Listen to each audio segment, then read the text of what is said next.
type thing, not overcomplicated. What I feed will grow, and what I starve will die. Every day that you wake up, remember someone else did not. You are alive for a reason. Why on earth are you here? This is your day. You've got a window. You've got another 24 hours because you may not make it to tomorrow. And I'm just wondering what you're going to do with the day. The reason why days often feel meaningless and mundane is because we are directionless. You got to get some direction. I'm just wondering, what are you going to do in this next 24 hours that you did not do? I'm just wondering if you're going to level up 2 millimeters more than you did yesterday. Are you going to get better? Are you going to get stronger? Are you going to get wiser? Are you going to see this thing differently? I'm just wondering, when are you going to see the power of 24 hours? That you did not have to wake up, that God did not have to give you another opportunity to be here, another opportunity to forgive somebody, another opportunity to let it go, another opportunity to look up and get up. I'm just wondering, when are you going to seize the opportunity? Accept where you are. The best way to fight the demons that chase you in the night is to stop and turn around. Turn around, face it. A hero dies once, a coward dies 1,000 times. Unchosen suffering is going to happen in life. Your parents are going to pass away, loved ones are going to die, your relationships are going to break down, your body is going to fail you, you're going to become ill or sick or destitute. Things are going to happen that you have no control over. And the only way that you can prepare yourself for unchosen suffering is with chosen suffering. You can elect to put yourself into a position to become a stronger alloy of whatever the metal is that you're made of. And by purposefully choosing difficult things, you will armor yourself against that situation. Not that you need to rush your life, but you think you got time. Make that call, man. Like, you think you got time. Write that letter. You think you got time. Go see that person. You think you got time. I said, man, when I say the most underrated blessing is leaving your house and making it back home every single day, people treat it like it's a cliche. Man, that's the most underrated blessing, because every single day we wake up, we walk out of our front doors. We just treat life as if it's promised to us. It's not. Problem is, you think you have time, but in reality, you don't. So what are you waiting for? The story they sell themselves on. Everyone's got a story. And everyone wants to tell you their story of how bad they had it, how hard they had it. And the more times you tell yourself or others that story, the more you reinforce the fact that you're not meant to have happiness, success, abundance, great relationship, awesome health, whatever. The story, they don't realize that they still hold the pen. And there's thousands of empty pages still in that book that they can rewrite that story. But we have to let go of the pages that others have written in our book, and we can start writing how the story looks from this day forward. Whether you do, whether you don't, they're still gonna talk about you. At gatherings, they whisper about you if you're making moves or you're standing still. So honestly, I've come to realize in life, just do you. Just do what you want to do. Let them talk.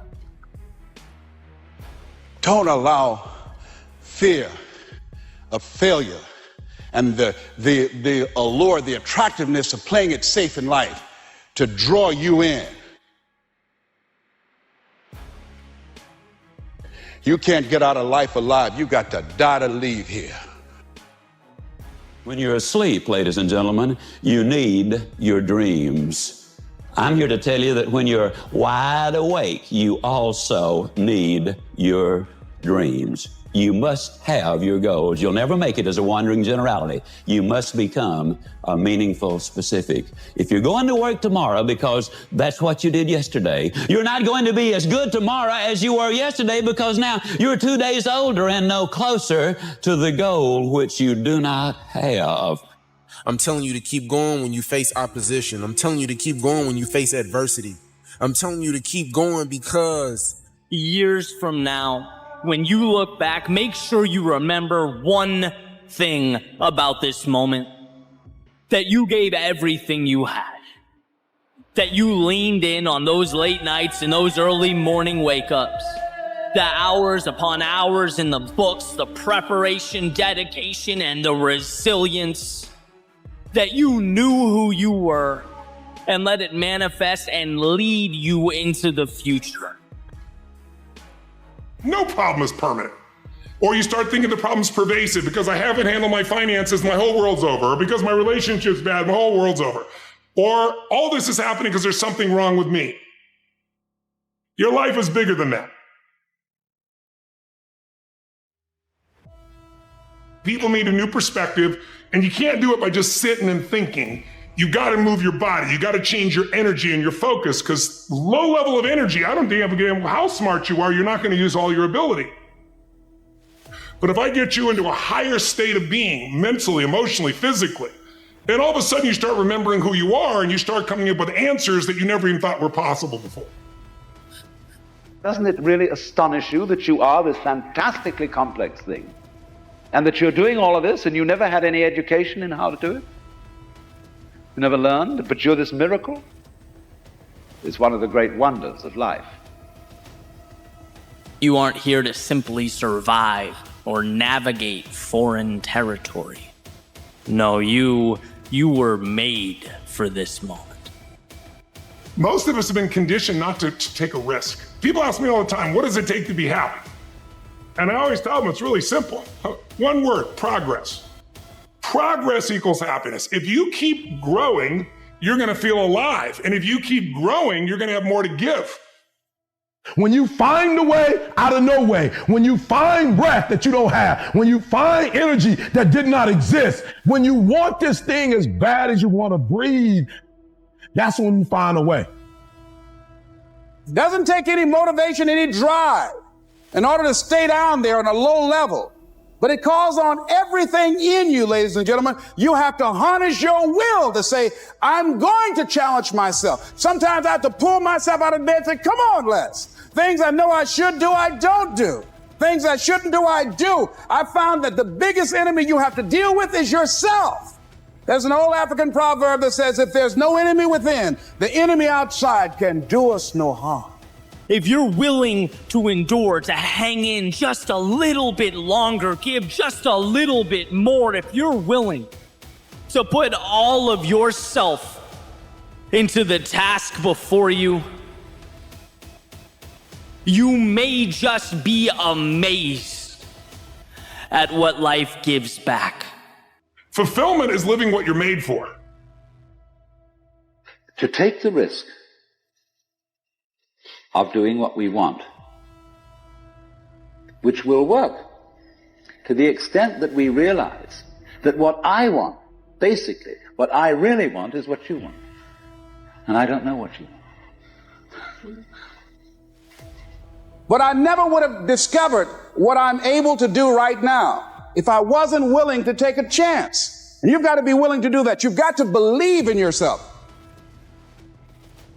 All right, I want to change the world. I want to make the world a better place. I want to fulfill the promise. I want to make a difference. I want to be different for my own life. I want to be successful. How do you do it? One day, one choice, 1 minute, 1 hour, 1 second, one decision at a time. You want to become a risk taker. You want to raise the bar on yourself. Most people won't do that.